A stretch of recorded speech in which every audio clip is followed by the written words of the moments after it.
Ethan Skolnick here for the 5 Reasons Sports Network and the 5 on the Floor podcast. Before we get to today's episode, I want to tell you about one of the great sponsors of the 5 Reasons Sports Network and of this podcast. And, of course, that is AutoNation. That's the largest retailer from coast to coast. Their friendly and knowledgeable staff here in South Florida will help you save big on a huge selection of new cars, trucks, and SUVs, Toyota, Honda, Chevrolet, Mercedes-Benz, and much, much more. And if you're looking to buy pre-owned, shop AutoNation's huge selection of one-price pre-owned vehicles, clearly marked with one price, their lowest price guaranteed. You want to get rid of that old car? Turn it in for cash today. Get a top dollar offer and a check the very same day. They'll buy your car with no purchase necessary. But here's the most important thing you need to take from this ad. You have to DM us at 5 Reasons Sports. That's the number 5 Reasons Sports, 2 S's there in the middle, and all you got to do is let us know that you're interested in buying or leasing a car. What will we do?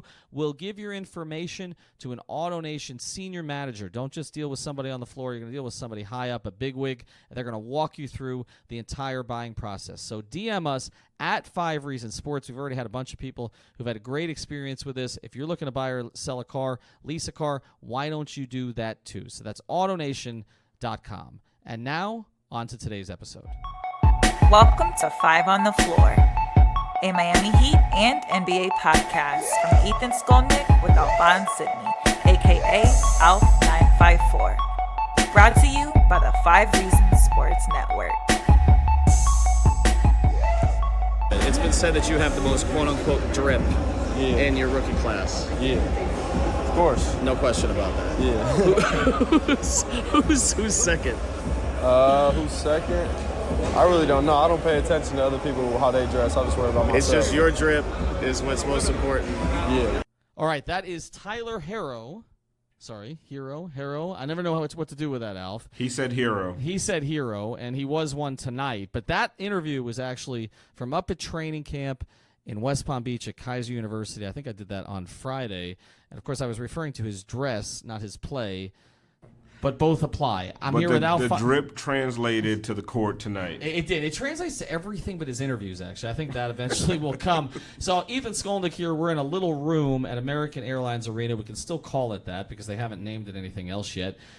After the Miami Heat's first preseason game, a big win against the San Antonio Spurs by a score of 107-89.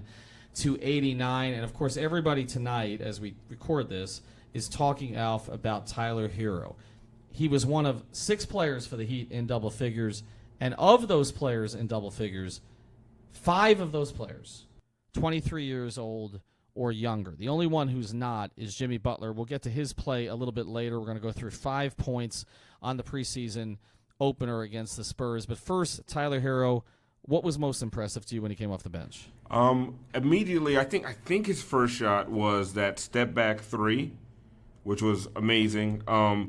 What was most impressive to me was that the stuff that he did in Summer League translated to and I know it's a preseason game, but he's against real NBA players, not borderline, not fringe, real NBA players. And the things that he was doing in college, the things that he was doing in Summer League, they all translated somehow, not somehow, we know how, through hard work and all that other stuff they talk about.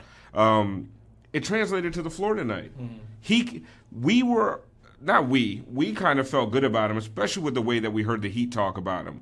But a lot of people were afraid that stuff wouldn't translate. Could he get space? Could he get his shot off? Could he do all these things that he did so well in college? Could he play? Could he create? Could he get into the lane and do that little push shot? He did all of that, and all of that translated to an NBA game. And I know it's preseason. I know it's game 1. Let's not get ahead of ourselves. I mean, they crowned Zion Williamson from the other night. And Tyler had a better game than he did. Mm-hmm. So I don't want to get ahead of ourselves. I'm not calling him an all-star, but what I am saying is that he proved tonight that his game translates to an NBA game. Yeah, and the biggest part of his game that had to translate, you mentioned it, is the toughest thing for a shooter at this level when you first break in the league, particularly when you're 19 years old and you don't have electrifying quickness, is finding space. Because you have to find your own space at times. Because if you come into the league with a reputation as a shooter, that is the first thing they're going to take away on the scouting report. We're going to close out on this guy when he's spotting up. What Tyler Herro did tonight was not spotting up. What Tyler Herro did was with the ball in his hands, creating that space. And he did it without, now, of course, Jimmy Butler, in his great praise of Tyler Herro after the game, I think he used the word sneaky, which is a little bit of a catchword. Sneaky, shifty. Shifty for your, gym rat, which we talked about on the night that Tyler Herro was drafted. I know Jimmy Code doesn't words. mean anything by it, but look, it's the culture, right? I mean, the culture is you see a white kid who comes in who can shoot, and the first thing you think is he probably doesn't move that well, crafty. But we've made these comparisons too. And I asked Tyler Herro, there's another clip you didn't have there, but I asked him when I spoke to him Friday, I said, look, you've been compared to J.J. Redick, to Mike Miller. I said, these guys all seem to have something in common. Do you like any of these comparisons? He said, no, I'm me. Yep. And his game is different. And the name that keeps coming up is that he's the quote-unquote white Klay Thompson. Now, that's pretty high praise. Klay Thompson, when healthy, is a top 25 player in the league, maybe higher than that. I don't know if I see that. I don't see that. Much. I don't see that. I don't see that in his frame. I don't see that in basically the style. He plays a little bit more stylistically than Klay does. Klay is more of a. I mean, I'm not gonna say he's like a plain Jane, but it's like Klay has his game and what he's good at, and it's not necessarily putting the ball on the floor, put shots in the lane. He can't finish. The joke in Golden State is they called him Klay-ups. Because he can't finish around the rim. I mean, we talk about the problems that Justice has had at times over the course of his career. Like Klay has had that problem throughout his career, but he's still an elite player because of the way he defends, which is not something necessarily that is going to be Tyler's forte when he first comes in the league. But also, obviously, Klay is just a great shooter with great range. Now, Tyler has that range, but the shots he was taking tonight were not easy, comfortable looks. They were looks, like I said, that he was creating. And here's the biggest takeaway I took from this on him tonight, other than Butler's comments, which you should listen to. I put them on at Ethan J. Skolnick, and they're funny because when Tyler walked by, Jimmy stopped praising him and started belittling him, and then he came back. He left again. He's like, oh, he's great. The city's going to love him. But the biggest takeaway for me was when Tyler went to the bench after he had a scoring spree, they just slapped his hand like it was normal. Yeah. And I don't think it's because they don't like him. I think it's because they've seen this in practice. They've seen this in the workouts. Jimmy saw this when the two of them were together in Chicago. This is normal now. What we saw tonight, we were blown away by it. Fans they're not surprised. They're not surprised. They're not surprised. This is and you and I have talked about this on prior podcasts. The biggest way that you know that a player belongs in the NBA is how his peers react to him. And the way that his peers have reacted to him this all offseason has been, this guy belongs in the NBA and can play right now. And so let's get to the next part of this, which is part 2 of the podcast, because Tyler plays into this. The lineups today were fascinating. And I don't think you're going to see a lot of them Wednesday night in Charlotte, because it's the second night of a back-to-back in a 5-game preseason. This is the throwaway. You're going to get a lot of Nunn, Okpala, Nunn played very little tonight. Okpala played very little tonight. Silva played some minutes and contributed. We'll talk about him. But you're going to see the other guys, Martin, the other guys towards the back end of the roster. They want to figure out if there's some two-way players in there. You are not going to see. You may see the starters, but you're not going to see them very long. And you're going to see some different combinations. So let's put away this game 2 tomorrow night against Charlotte. I don't think it has any great significance other than our Greg Sylvander lefty life is going to be up there, and he will chronicle it for us. He'll be on the road. But this game and then games 3 through 5 were the games to watch. And what I took out of this today, and this is point 2, is, and I asked Jimmy this, they have so many different ways they can go from a lineup standpoint. And the fine line that Eric has to walk this year is making sure the versatility is a strength. He's going to say that, but you have to do that and have guys understand their roles. So let's look at the lineup today and how we think it projects. You and I were stunned by what they threw out there. Yeah, we were stunned. We liked the fact that it was a big lineup. Mm-hmm. It's probably one of the biggest lineups the Heat have had in years because we're so used to the undersized guards, the Tyler Johnsons, even Dwayne Wade's a smaller guard, the Rodney Magruder's at small forward. Tonight you had a starting lineup where we talked about it. The backcourt was 2 6'6" guys. And Jimmy and Justice play way bigger than 6'6". Both of them do. They both play more like 6'7", 6'8" guys. So that was your starting backcourt. Then you had Duncan Robinson, which was the biggest surprise. And Myers Leonard and Bam Adebayo. And we knew we had an inkling that Myers Leonard was going to start because Kelly Olynyk was out. And without Kelly, Myers is almost the most natural fit. The Duncan Robinson thing was kind of a surprise. I don't know how much that he's actually going to play in the regular season because he was bad tonight. Yeah, well, he had a lot of open looks and he missed them. And for him to play, he's got to make open looks because defensively he's still a bit of a liability.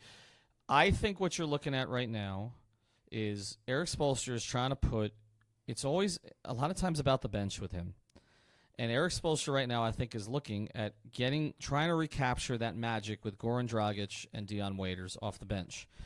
And if that's the case, if you look at what they put out today and you look at what Tyler Herro did – we are not far away, I'm going to say it here on the pod, from Tyler Herro starting for the Miami Heat. Because you're going to try to keep, if you're going to try to keep Dion, if you're going to try to keep Dion and Goran together, then what makes the most sense is to slide Herro in with Butler and Winslow, and then Eric keeps talking about we have everybody but KO. He doesn't mention James Johnson. No. He keeps saying we have everybody but KO, which means I think it's in their mind that they want to put a spacing big next to Bam Adebayo. So right now it's Myers Leonard and Silva's getting those minutes off the bench. But eventually it's going to be Kelly Olynyk next to Bam Adebayo. That's a combination that has worked. And Myers Leonard becomes the big off the bench. And then you're essentially bringing off the bench Myers Leonard, Derek Jones Jr., Goran Dragic, and Dion Waiters is your primary four with maybe some James Johnson mixed in.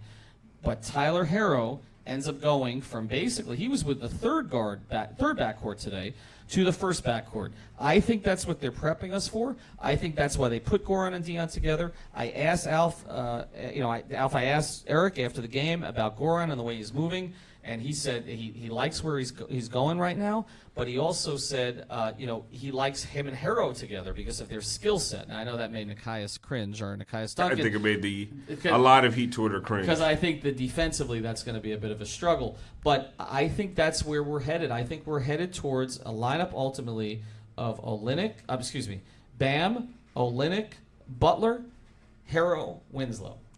And if you look at that lineup, I think he made a statement today, right? He belongs on the court, whether it's starting or in a backup role with heavy minutes.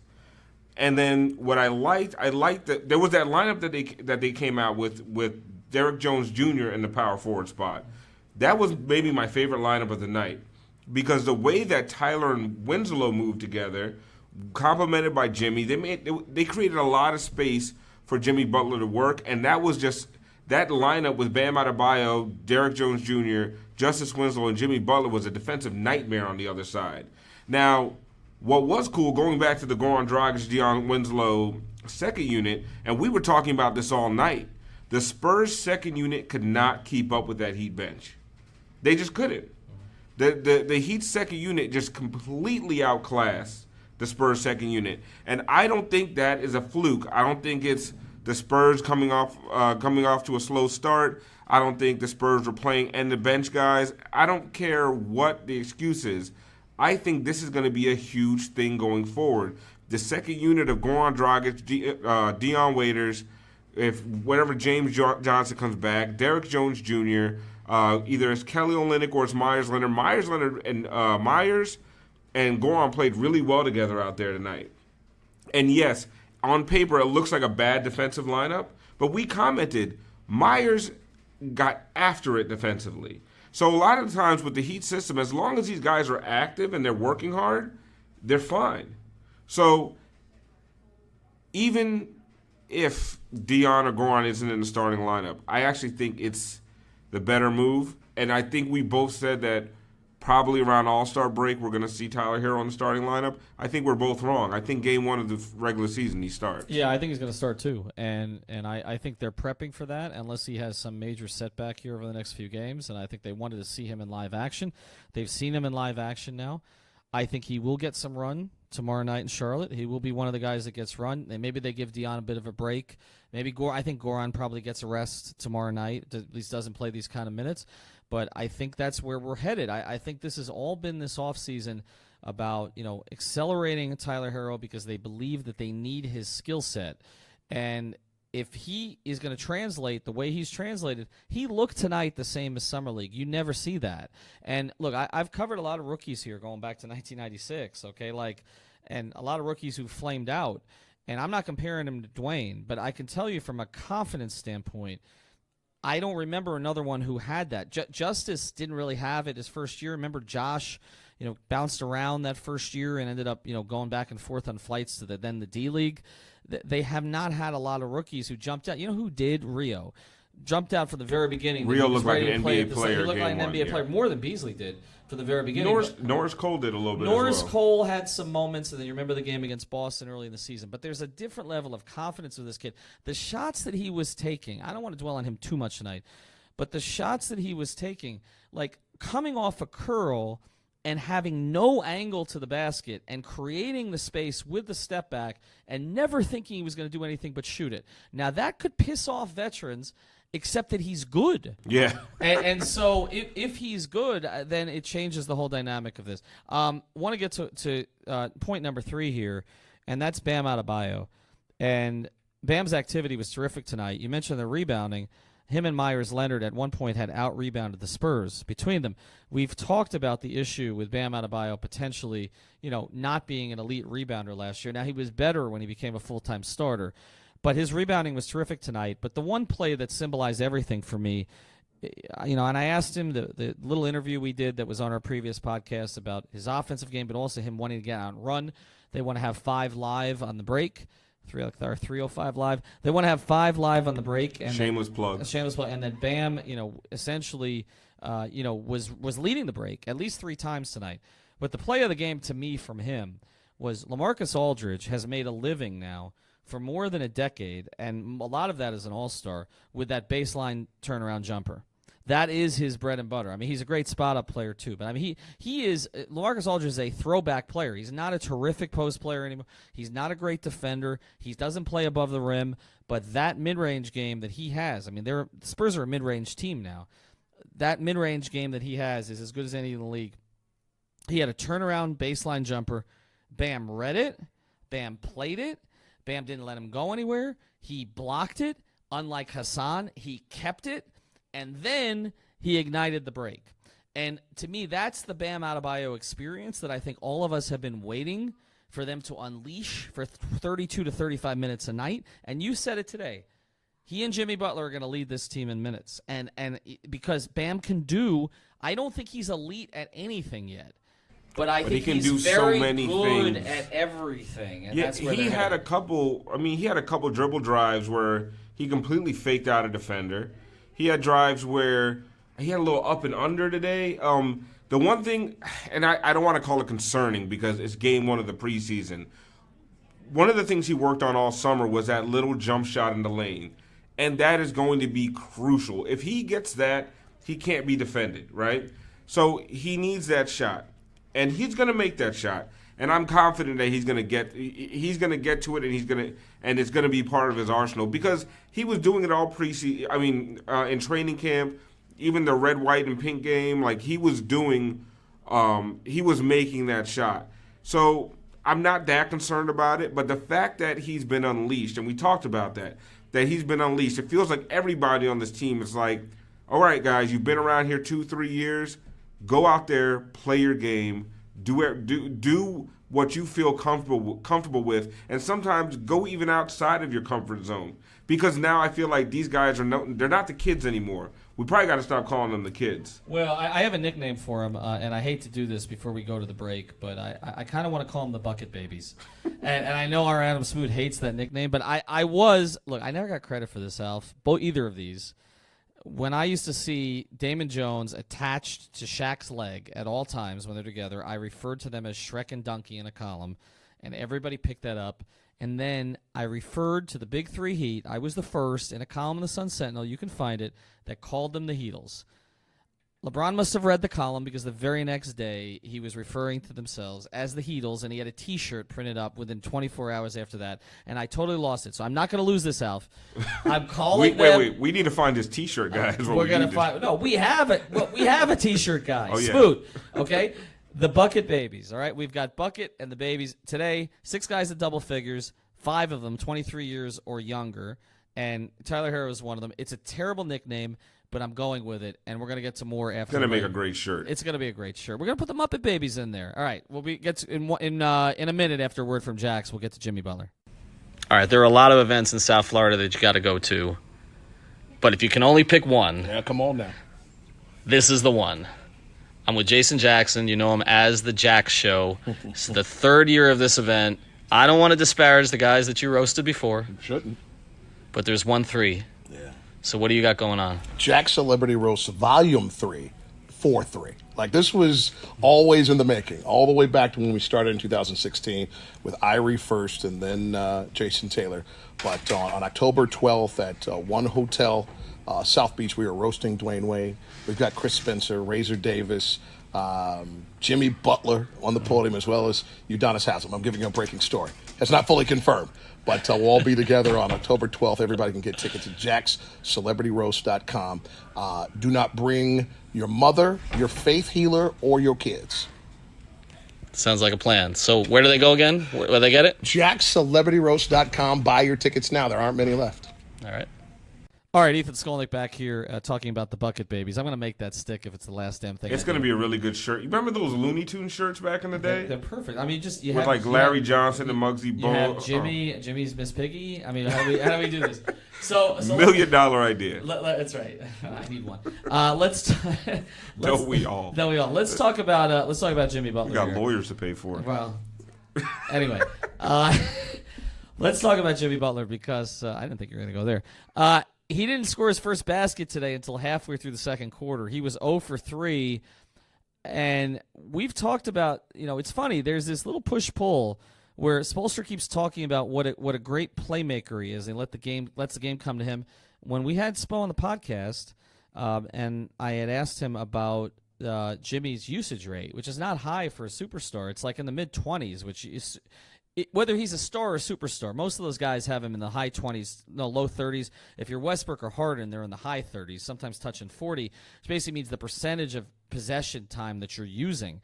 Now, he doesn't use as much as other guys, and he didn't tonight. Now, I had heard he was a little under the weather. Maybe that played into it some, but he let the game come to him, and I think and then he got going a little bit. He ended up with, I think, 10 points or something like that. He shot 50% from the floor. But I think we saw a little bit of a preview of how he wants to approach this team. And I do think Spoelstra and Riley have a little different perspective on this based on their comments. Spo has talked about him being a playmaker. Pat said to me, in response to a question I asked Pat at the press conference, about his style of play, and he basically said that, sometimes he needs to just go for it. Do you think this is the Jimmy Butler we're going to see, where maybe the first 3 quarters are kind of him doing a little bit of everything, feeling out the game, facilitating, and then the fourth quarter, like it was for Philadelphia, is sort of Jimmy time? Well, that's always been his game, right? He's always he's let the game come to him.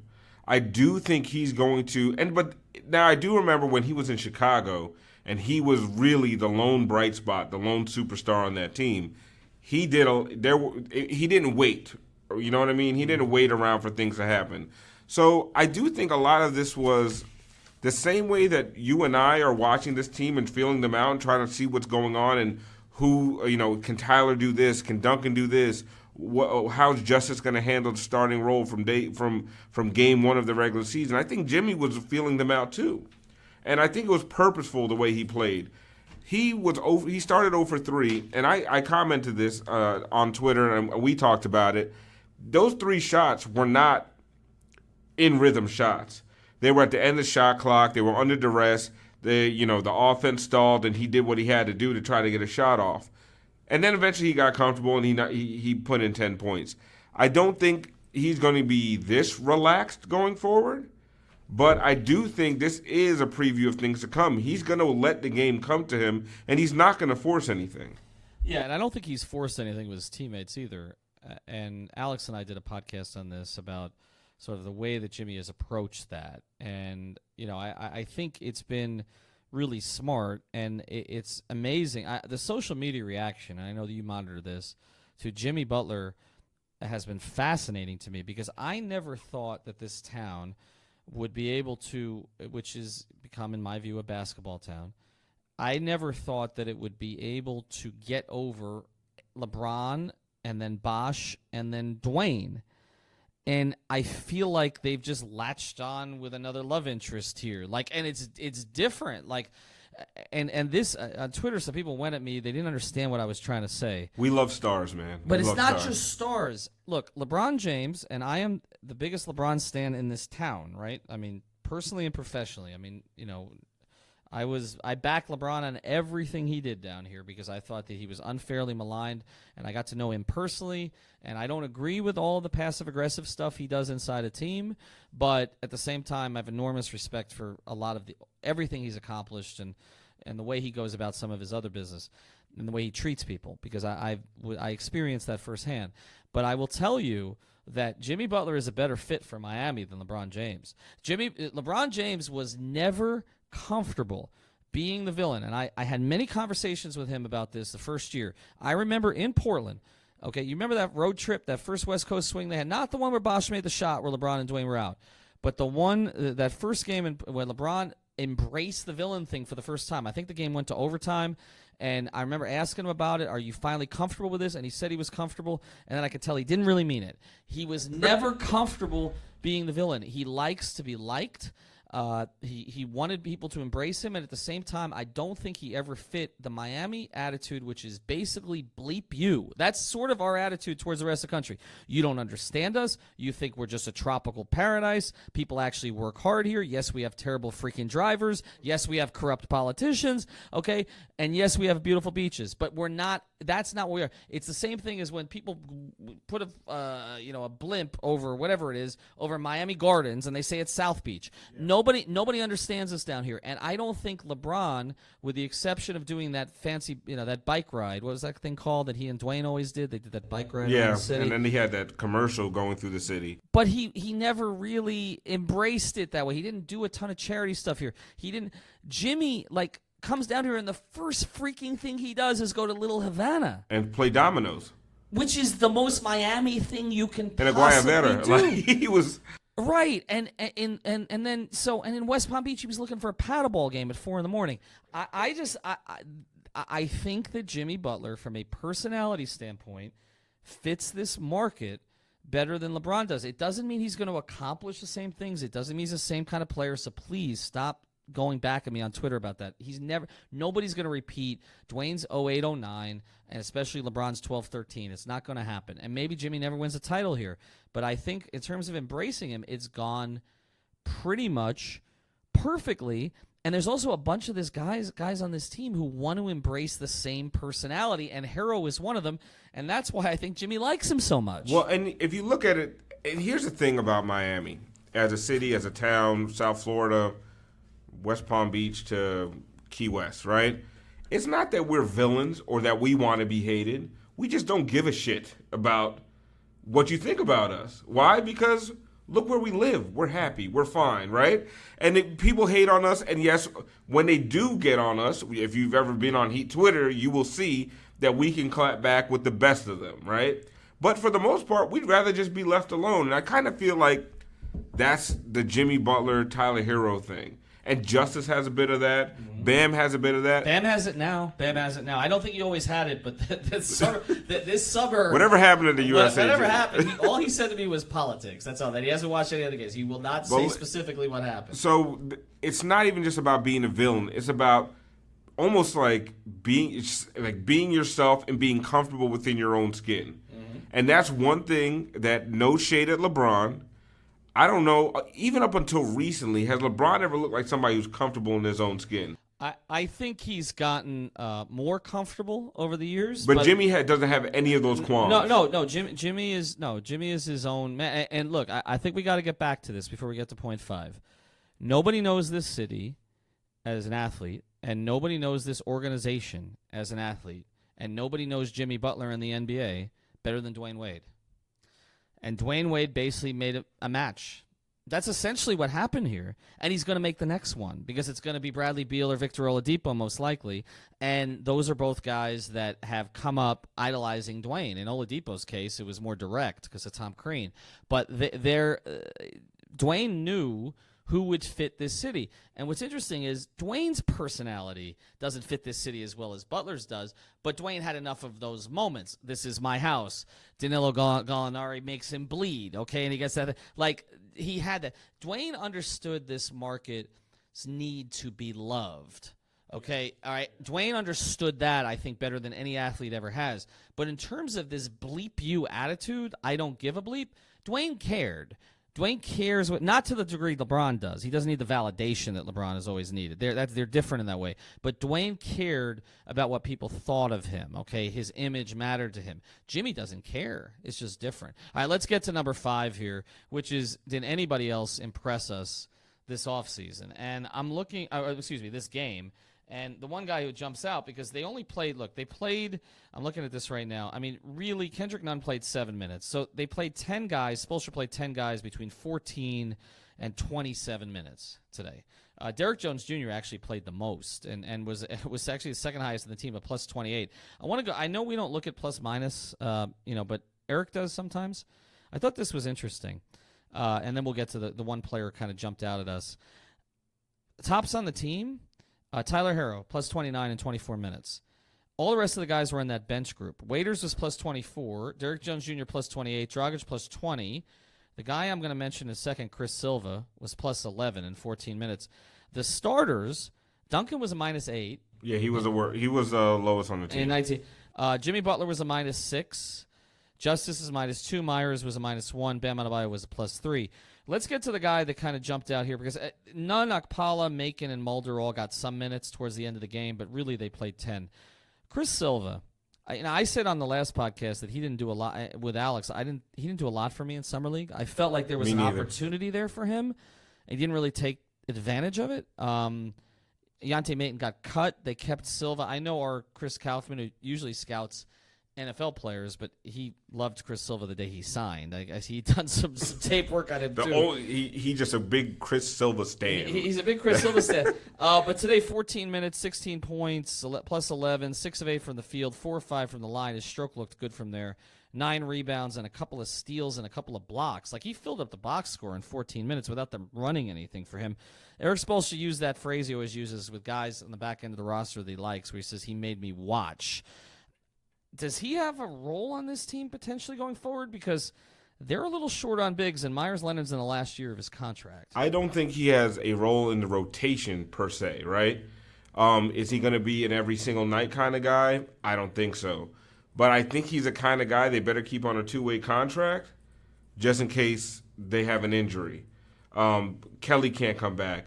James Johnson takes longer than they thought he would. Bam Adebayo misses 10 games. If any of those things happen to any of those their front court rotation, they go from, okay, we have 4 guys that we trust in those positions to, wow, we are super shorthanded here. And you're going to get a lot of Derrick Jones Jr. at the 4, which in some lineups is ideal, but long-term is not the move. So, yeah, I think from what we saw tonight, we try not to get ahead of ourselves, because I remember Kem Birch tearing up some preseason games. Kem Birch, I believe, is out of the league now, or he's still doing summer leagues 6 years after he got into the league. So, not to get ahead of ourselves, but he did look good. He looked comfortable out there, and he looked serviceable. And a lot of times when you're talking about the fourth big in your lineup, what you want is somebody serviceable that can play 15 minutes, that can spell Bam, and your defense just doesn't go completely down the drain. And he looked tonight like he could do that. Yeah, and you want a guy you don't have to run plays for, and he's going to make things happen without running plays for him. And that's kind of how, if you look back, that's kind of how Joel Anthony made the team. Like, it was not a guy they were ever going to run a play for. I mean, remember, Joel's hands were the worst hands they probably had on this league. But he, when he broke in before the big 3, right? I mean, he broke in before the big 3. It was just he was a runner and a shot blocker, and he played above the rim a little bit. They like that kind of big. They've tried to develop it. They tried with Mikal Gladness. Remember, there was a little bit with him. You mentioned Kem Birch. I think Birch is still in the league. He was with Orlando recently, but he's carved out a little career for himself, but not. Willie Showtime Reed's another guy. Didn't run a lot of plays for him. I thought he had more talent. And then there was some debate about whether they re-sign him. But they've had trouble over the years developing bigs. Hassan, for all the slander, is the exception. Hassan was the guy, they just overpaid him, and he had the wrong attitude for it. But Hassan was the one guy they've developed that's the big three era. They kept trying. They even tried on Greg Oden. They tried on Eddie Curry. They just haven't been able to get that guy. But Silva was interesting. All right, last question before we go. This is most important. We started the podcast here. Typically, I would not say that I have more drip than anybody. But Alf wears cargo shorts regularly. Now, I only do this when I have my daughter, and I know that she's going to give me a bunch of bows and barrettes. You got to have those extra pockets. Right. But can you is it possible, considering how often you wear cargo shorts and you came here wearing jeans and you wore a button-down shirt today. It's a nice shirt. It's a nice shirt. It is. And the watch and all the rest of the stuff. It's a nice watch. But, is it possible? Should I pull this? Who has more drip? Can I lose to a person possibly who wears cargo shorts? Listen. I have the least amount of drip. First of all, I barely know what the hell drip means. So, just off of that alone, I lose. I'm almost 40. I'm a dad. I wear dad shit. I wear Air Monarchs. Get off my case, man. I'm not trying to be cool. All right, I'm 7 years older than you, and I have more drip than you, and I don't have more drip than Tyler Herro. Although I will guess Tyler Herro's going to have the most drip on the team this year. So there you go. Then we're finishing up the podcast there. Before we go, though, we need to do a poll. Who has the most drip on the network? We've lost a couple that I think would have been up there, but I'll debate that. I know it's not Slim. I'll just say that. All right. I dress better than Slim. He's going to be mad at me when he gets to this point. Yeah. Well, anyway, I think it's all flannel. I want to tell you about another great sponsor of the 5 Reasons Sports Network, the Seltzer Mayberg Law Firm. We share an office with them in North Miami. They handle cases from all over the state. They've got someone on call for you 24/7. They also gave away a great Jimmy Butler jersey. They're big sports fans. Eric Katz does some work with the 5 Rings Canes account, so you definitely should check them out. Again, they handle cases from all the state, but they will handle your traffic ticket for about $49.95. Sometimes a little higher, but typically it comes in there, and they handled mine, got it tossed out. So just terrific law firm, and again, you can find them at onecalllegal.com. That's onecalllegal.com. We were trying to put out episodes just about every day. Also, I'm supposed to write something for 5reasonsports.com. If I get to it tonight, it's almost midnight. Alf put something up on tonight's game, so make sure you check that out on all of our social media channels. Also, buy our shirts. We've got a new 5 on the Floor logo shirt. We got a Udonis Haslam shirt. Thank you. You should check that out. We already got Udonis his shirts. He was happy about them. New Derek Jones Jr. shirt, and we have a Tyler Herro I'm a Bucket shirt. So go to our website at 5reasonsports.com.